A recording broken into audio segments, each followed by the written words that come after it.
So I started out playing steel guitar 20-something years ago. This is before I ever built guitar amplifiers or anything. I was really interested in this high fidelity, high bandwidth tone that the players were playing with. And a lot of that came from kind of high wattage, high power tube amplifiers running through these very hi-fi efficient speakers that were big and heavy and had this shiny dust cap on them.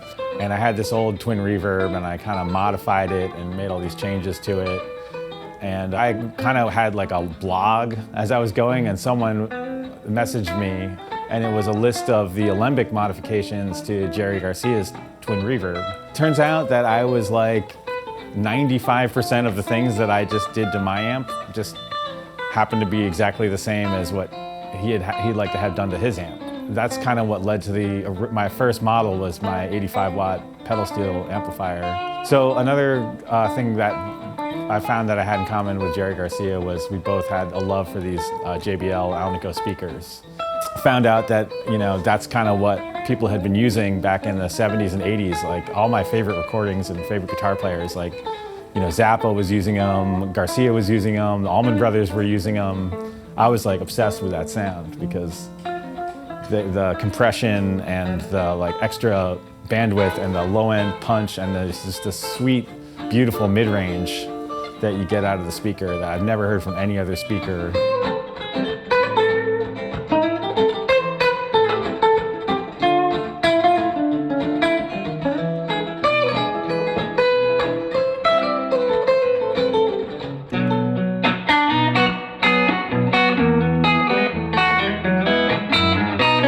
So during the COVID pandemic, I kind of decided maybe it was time to lean into the coincidence of the alembic amplifier and my own amplifier. And a really good friend of mine is kind of obsessed with like the Jerry tone. And he's like, oh, you should just have like a Milkman Jerry Garcia rig or something. And that's where we ended up with this model, which I have been calling the JG40. Which is very similar to my 40-watt pedal steel mini model, but we kind of tweaked it to make it a little bit more like what Jerry would have used. For example, I had Brian Sowers from Sour Sound custom make output transformers that were more, they're not specifically like the Macintosh ones because that's like impossible, but they're kind of more open and sound more like that to get a little more extra fidelity. Mike Wald, who had kind of figured out these reverb tanks that were like an exact copy of what Jerry was using. We agreed that I can use those reverb tanks. So this has that special copy of a Gibbs reverb tank, which is kind of different than the reverb tanks I use in other models. And then the most important thing is the JBL speaker.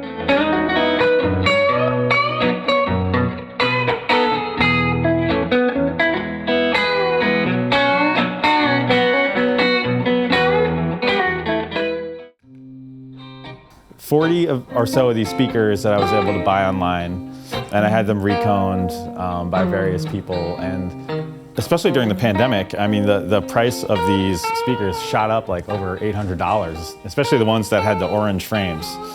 Those got really expensive, and they got very difficult to find. And then I struck up a friendship with this guy, Jeff. We basically both decided like we should try to make a new version of this speaker. Because it's just getting harder and harder to find the original ones, and the original ones have thick quirks that we don't love. The biggest one being that the magnets would kind of like lose their magnetism, and that would mean the speaker, there was less flux in the gap, and the speaker wouldn't be as efficient because we measure them when we take them apart.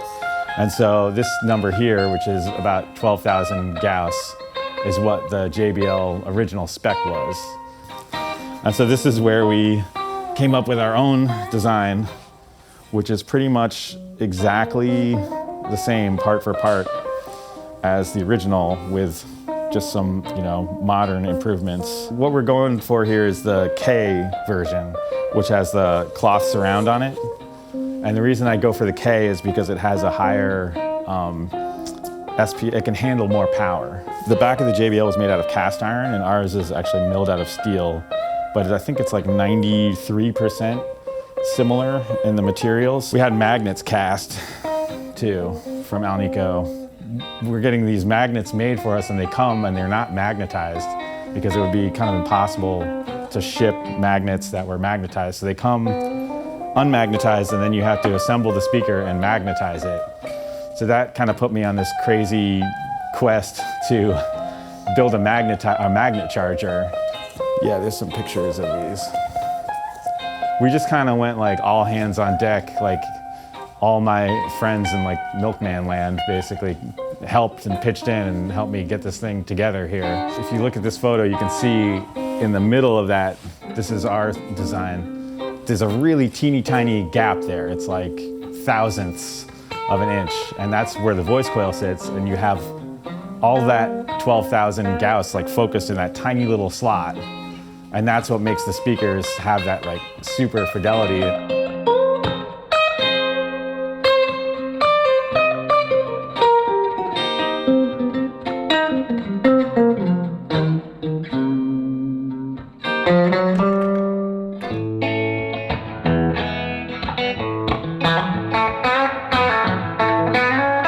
Okay, so yeah, things we improved about this speaker versus the old one. Well, one, it's basically going to be like a clean, freshly glued, freshly magnetized speaker that is shipped to you in like the correct box. Some of the ones that I bought for the JG40 project, they showed up with cracked frames, or I had some come and the dust cap was pushed in even though I just had it reconed.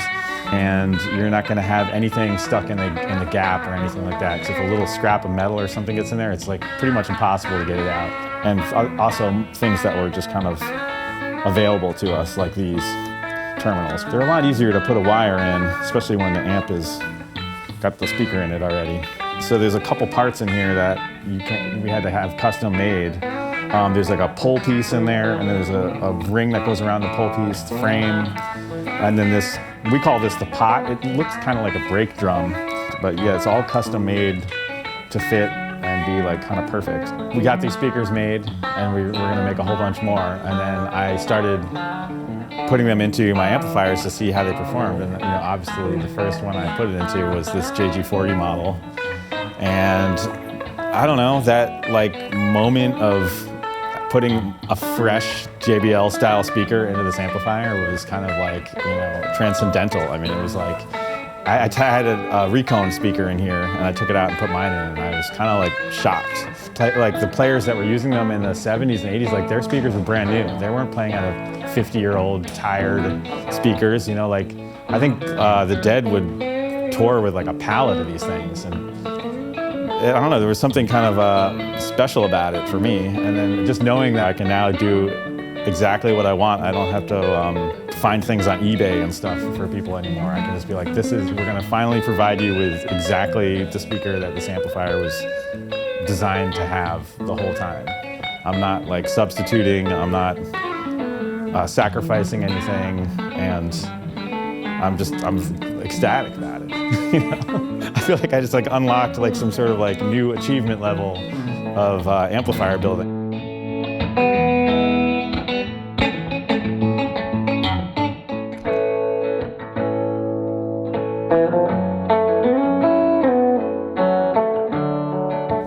Yeah, you don't necessarily have to have a high dollar boutique tube amplifier to get the sound you're looking for out of these. I happen to think they sound great out of my with my Amp 100 pedal powering them, and there's lots of other options like that. It's really the tone is in the speaker more than anything else. You can really get away with a lot in terms of what you're powering it with when you have the actual speaker doing the actual thing.